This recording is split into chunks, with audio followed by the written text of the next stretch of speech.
Harrow is just as bad as what you think it is. If you saw the trailer and you thought it looked shit, it's probably worse.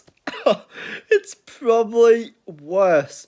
This is the most standard, typical, generic, and wasteful horror movie of 2024. And this is a year that's actually had some pretty good gems in horror, but it's also had some stinkers as well.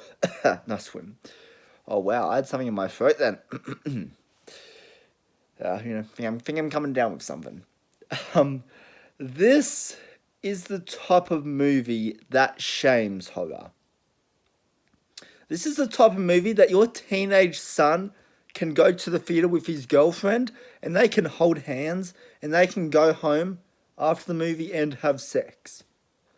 That's if your girlfriend is a complete idiot. Like, if you're someone who appreciates and respects the art of an effective jump scare, of an effective horror movie, this is not for you. This is, in every sense possible, the worst horror movie of 2024. Like, the entire movie is blah, blah. It's just a jump scare fest. It's jump scares galore. Like, any tension or suspense felt in the movie, it just leads to a dumbass jump scare. And these jump scares that just come the fuck out of nowhere as well. And, like, there's build up to it, but the direction here is so poor. The dialogue that comes out of the characters' mouths. What the fuck? And, speaking of our characters for a second, who are these people? What's their story?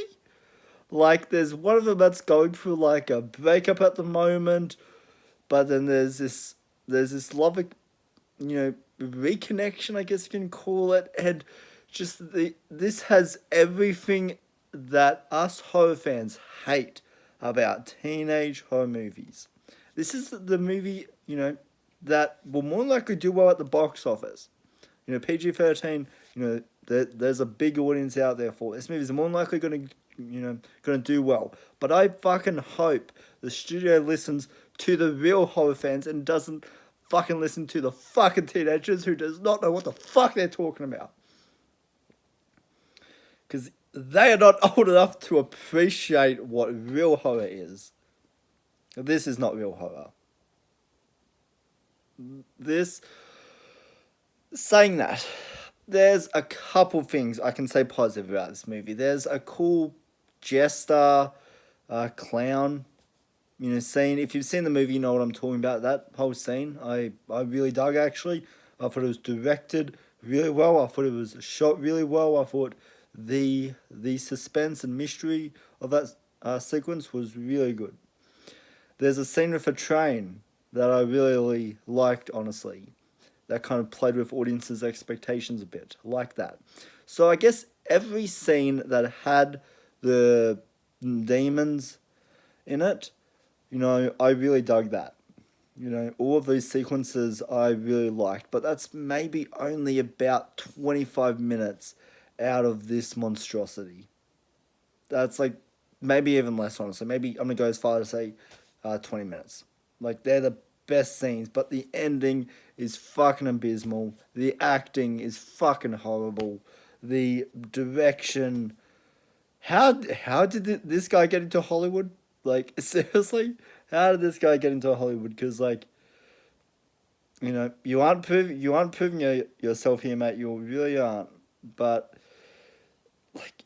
like the writing, like, okay, I can give credit to the directing. I can give a pass on that. The writing of this movie, holy fuck.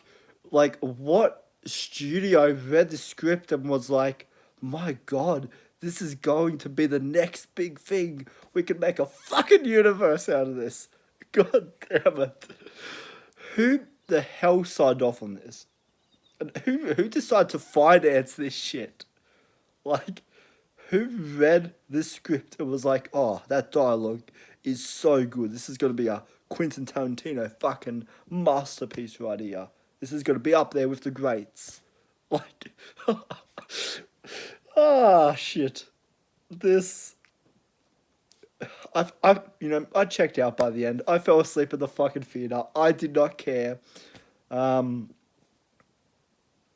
yeah, this is a movie that, yeah, that shames horror. It's a fucking abomination. This is the movie people talk about when they're writing their worst horror movies of all time. This movie is guaranteed to be on there.